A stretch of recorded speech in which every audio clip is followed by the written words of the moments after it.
Welcome to the marvelous land of Oz.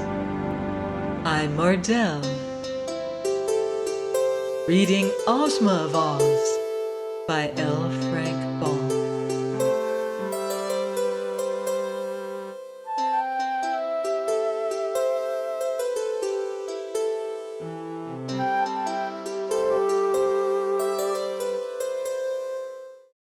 Chapter 8. The Hungry Tiger. The first thing Dorothy did was to rush into the embrace of the Scarecrow, whose painted face beamed with delight as he pressed her form to his straw-padded bosom. Then the Tin Woodman embraced her, very gently, for he knew his tin arms might hurt her if he squeezed too roughly. These greetings having been exchanged, Dorothy took the key to Tick-Tock from her pocket and wound up the machine man's action so that he could bow properly when introduced to the rest of the company. While doing this, she told them how useful Tick-Tock had been to her, and both the Scarecrow and the Tin Woodman shook hands with the machine once more and thanked him for protecting their friend. Then Dorothy asked, "Where's Billina?" "I don't know," said the Scarecrow. "Who is Billina?" "She's a yellow hen who was another friend of mine," answered the girl anxiously. "I wonder what's become of her." "She's in the chicken house in the backyard," said the princess. "My drawing room is no place for hens." Without waiting to hear more, Dorothy ran to get Billina, and just outside the door she came upon the Cowardly Lion still hitched to the chariot beside the great tiger. The Cowardly Lion had a big bow of blue ribbon fastened to the long hair between his ears, and the tiger wore a bow of red ribbon on his tail just in front of the bushy end. In an instant Dorothy was hugging the huge lion joyfully. "I'm so glad to see you again," she cried. "And I'm also glad to see you, Dorothy," said the lion. "We've had some fine adventures together, haven't we?" "Yes, indeed," she replied. "How are you?" "As cowardly as ever," the beast answered in a meek voice. "Every little thing scares me and makes my heart beat fast. But let me introduce you to a new friend of mine, the Hungry Tiger." "Oh, are you hungry?" she asked, turning to the other beast, who was just then yawning so widely that he displayed 2 rows of terrible teeth and a mouth big enough to startle anyone. "I'm dreadfully hungry," answered the tiger, snapping his jaws together with a fierce click. "Then why don't you eat something?" she asked. "It's no use," said the tiger sadly. "I've tried that, but I always get hungry again." "Why, it is the same with me," said Dorothy. "Yet I keep on eating." "But you eat harmless things, so it doesn't matter," replied the tiger. "For my part, I'm a savage beast and have an appetite for all sorts of poor little living creatures, from a chipmunk to fat babies." "How dreadful!" said Dorothy. "Isn't it, though?" returned the Hungry Tiger, licking his lips with his long red tongue.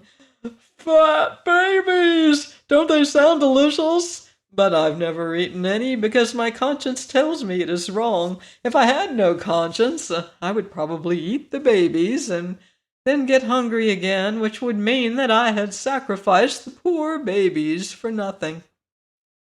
No, hungry I was born, and hungry I shall die.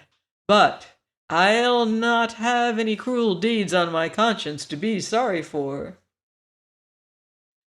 "I think you are a very good tiger," said Dorothy, patting the huge head of the beast. "In that you are mistaken," was the reply. "I'm a good beast, perhaps, but a disgracefully bad tiger.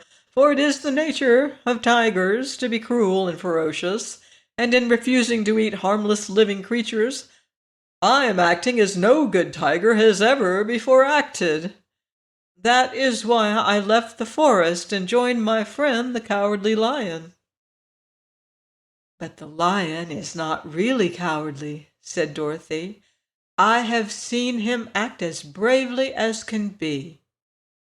"All a mistake, my dear," protested the lion gravely. "To others I may have seemed brave at times, but I have never been in any danger, and I was not afraid." "Nor I," said Dorothy truthfully. "But I must go and set free Billina, and then I will see you again." She ran around to the backyard of the palace, and soon found the chicken house, being guided to it by a loud cackling and crowing and a distracting hubbub of sounds such as chickens make when they are excited.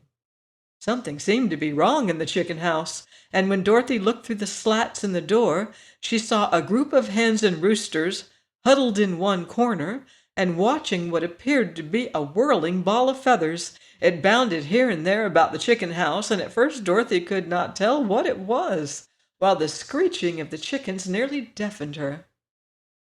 But suddenly the bunch of feathers stopped whirling, and then to her amazement, the girl saw Billina crouched upon the prostrate form of a speckled rooster. For an instant they both remained motionless, and then the yellow hen shook her wings to settle the feathers and walked toward the door with a strut of proud defiance and a cluck of victory, while the speckled rooster limped away to the group of other chickens, trailing his crumpled plumage in the dust as he went.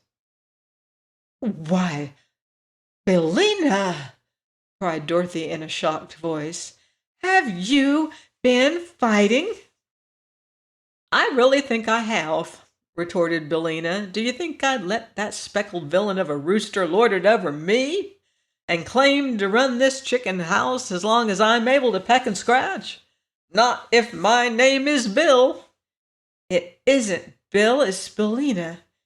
And you're talking slang, which is very undignified," said Dorothy reprovingly. "Come here, Billina, and I'll let you out, for Ozma of Oz is here and has set us free." So the yellow hen came to the door, which Dorothy unlatched for her to pass through, and the other chickens silently watched them from their corner without offering to approach nearer. The girl lifted her friend in her arms and exclaimed, "Oh, Billina! How dreadful you look! You've lost a lot of feathers? One of your eyes is nearly pecked out and your comb is bleeding." "That's nothing," said Billina. "Just look at that speckled rooster. Didn't I do him up brown?" Dorothy shook her head. "I don't approve of this at all," she said, carrying Billina away toward the palace. "It isn't a good thing for you to associate with those common chickens. They would soon spoil your good manners, and you wouldn't be respectable any more." "I didn't ask to associate with them," replied Billina. "It is that cross old princess who's to blame. But I was raised in the United States, and I won't allow any one-horse chicken of the land of Ev to run over me and put on airs as long as I can lift a claw in self-defense." "Very well, Billina," said Dorothy. "We won't talk about it any more." Soon they came to the Cowardly Lion and the Hungry Tiger, to whom the girl introduced the yellow hen. "Glad to meet any friend of Dorothy's," said the lion politely. "To judge by your present appearance, you are not a coward as I am." "Your present appearance makes my mouth water," said the tiger, looking at Billina greedily. My, how good you would taste if I could only crunch you between my jaws. But don't worry, you would only appease my appetite for a moment, so it isn't worthwhile to eat you." "Thank you," said the hen, nestling closer in Dorothy's arms. "Besides, it wouldn't be right," continued the tiger, looking steadily at Billina and clicking his jaws together. "Of course not," said Dorothy hastily. "Billina is my friend, and you mustn't ever eat her under any circumstances." "I'll try to remember that," said the tiger, "but I'm a little absent-minded at times." Then Dorothy carried her pet into the drawing room of the palace, where Tik-Tok, being invited to do so by Ozma, had seated himself between the Scarecrow and the Tin Woodman. Opposite to them sat Ozma herself and the Princess Langwidere, and beside them there was a vacant chair for Dorothy. Around this important group was ranged the army of Oz, and as Dorothy looked at the handsome uniforms of the 27, she said, "Why, they seem to be all officers." "They are, all except one," answered the Tin Woodman. "I have in my army 8 generals, 6 colonels, 7 majors, and 5 captains, besides 1 private for them to command. I'd like to promote the private, for I believe no private should ever be in public life, and I've also noticed that officers usually fight better and are more reliable than common soldiers. Besides, the officers are more important looking and lend dignity to our army." "No doubt you're right," said Dorothy, seating herself beside Ozma. "And now," announced the girlish ruler of Oz, "we will hold a solemn conference to decide the best manner of liberating the royal family of this fair land of Ev from their long imprisonment. Please join me next week for more magical adventure on the marvelous land of Oz. Goodbye for now. See you in Oz."